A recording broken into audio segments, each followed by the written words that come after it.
Ready for a deep dive? We're going someplace colder and weirder than you can imagine. Oh, and maybe teeming with life. And forget Mars, right? Jupiter's moons, that's where the real action might be. We're talking about the Galilean moons, those icy worlds Galileo spotted back in the 1600s. But no more fuzzy telescope views for us. We're about to get up close and personal, all thanks to two missions. NASA's Europa Clipper launching this month, and get this, ESA's JUICE mission is already en route. And what's got scientists so captivated by these moons, especially Europa, Ganymede, and Callisto? Well, it's the hints they're dropping. Hints? Like what? Spill the cosmic tea? Okay, so picture this. Vast oceans hidden beneath their surfaces. Oceans that might be larger than all of Earth's oceans combined. Oceans in space. Okay, that's pretty wild. But there's more, right? That's not all. You know it. We're talking about the potential for life. Not just any life, but the essential ingredients, the building blocks, present in these alien seas. Hold on, slow down a sec. What kind of building blocks are we talking about here? Well, water, for one, Yeah. but also things like organic molecules and, get this, energy sources that don't rely on sunlight. Whoa, energy sources that don't come from the sun? What does that even mean out there by Jupiter? Okay, so think of it like this. Deep down in our oceans, where sunlight doesn't reach, we have these hydrothermal vents. These vents spew out heat and chemicals from the Earth's interior, and get this, they support entire ecosystems. Life finds a way, even in the most extreme environments. So we're not necessarily talking about finding little green men on Jupiter's moons, are we? Probably not. More like space crabs huddling around a hydrothermal vent. Hey, you're not too far off. Even if it's microbial life, that'd be huge. It would mean life on Earth isn't a fluke. The universe could be teeming with it. Okay, that's mind-blowing. And these missions, Europa Clipper and JUICE, they're our best bet for figuring this out. They are, each with a different approach, which makes it even more exciting. Okay, I'm intrigued. Tell me more. So Europa Clipper, true to its name, is laser-focused on Europa. It's going to be doing these daring flybys, swooping close to the moon, close enough to potentially analyze plumes of water vapor erupting from the surface. Wait, plumes of water vapor, like geysers shooting out into space from an icy moon? You got it. Wow. Okay, so what would be in those plumes? Imagine the secrets those plumes hold. It'd be like getting a direct sample from Europa's hidden ocean delivered straight to our instruments. That's incredible. It's Yeah. like something out of a movie, except this is real. Right. And that's just Europa. Don't forget, GICE is heading for not one, but 3 of Jupiter's icy moons. Oh, yeah, that's right. Ganymede, Callisto, and even a few flybys of Europa, too, like a grand tour. Exactly, a grand explorer. But it's going to be a while before it gets there. Yeah, 2031, right. A cosmic road trip. Plenty of time to get excited about the data we'll send back, though. Okay, Right? so fast forward, it's 2031, GIC has made it to Jupiter. What happens then? What's the plan?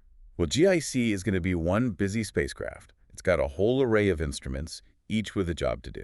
Okay, what kind of gadgets? Give me the rundown. Well, you've got your standard cameras, of course. Of course. But these aren't your average cameras.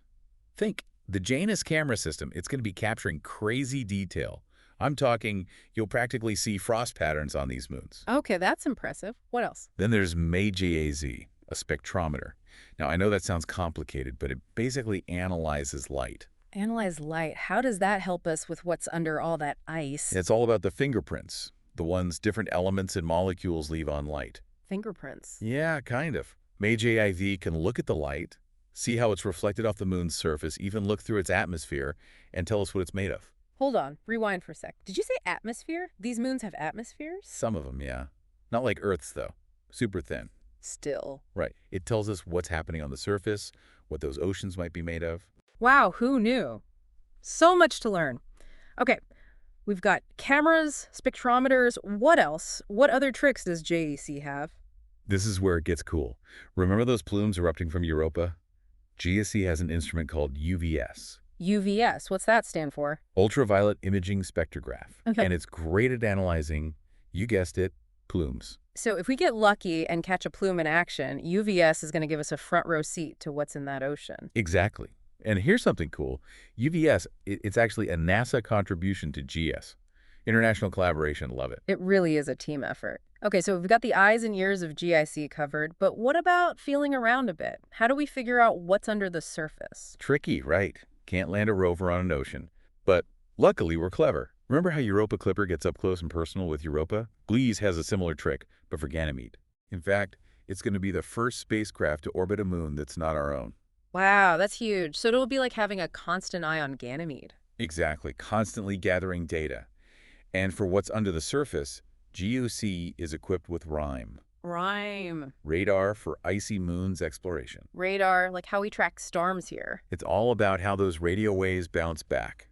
RIME sends out radio waves, and these waves, they can actually penetrate the ice. Wait, radio waves through ice. Think of it like a flashlight through paper. Some light passes through, we can detect that. I get it. So the radio waves, they go through the ice, bounce back if they hit something solid, like a layer of rock, or even better, an ocean.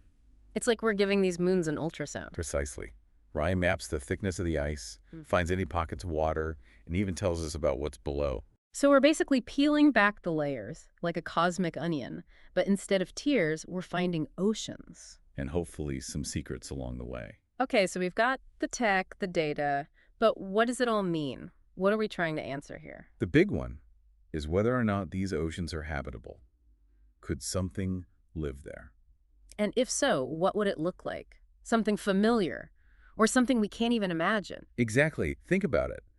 What if life out there is totally different from what we know? It's like that line from Contact. What if the signal is coming from somewhere else? Except the signal is life itself. And even if we don't find aliens, this is still huge. We'll understand more about how planets form, how habitable places come to be, and our own place in the universe. It's a whole new frontier, not just in space, but in our understanding of life itself. And the best part, this is only the beginning. Europa Clipper, it might be on its way right now as you listen to this, sending those first glimpses of Europa's ocean. Then, in the 2030s, JICE will be sending back even more. It makes you want to get a telescope and start stargazing right now. And who knows, maybe someday it won't just be telescopes. Maybe we'll see these worlds with our own eyes. Now that's a future I can get behind. Well, there you have it. The search for life beyond Earth, it's heating up and it's happening right here in our cosmic backyard. So keep looking up at those stars, let your imagination run wild, because what's out there, it's more incredible than we can dream. And maybe, just maybe, we'll look back at this moment right now as the start of something huge, a new chapter where we discover we're not alone in the universe. And on that note, we'll leave you with this. What if the biggest discoveries aren't in distant galaxies, but right here, hidden in our solar system, under the ice of Jupiter's moons? Until next time, keep exploring.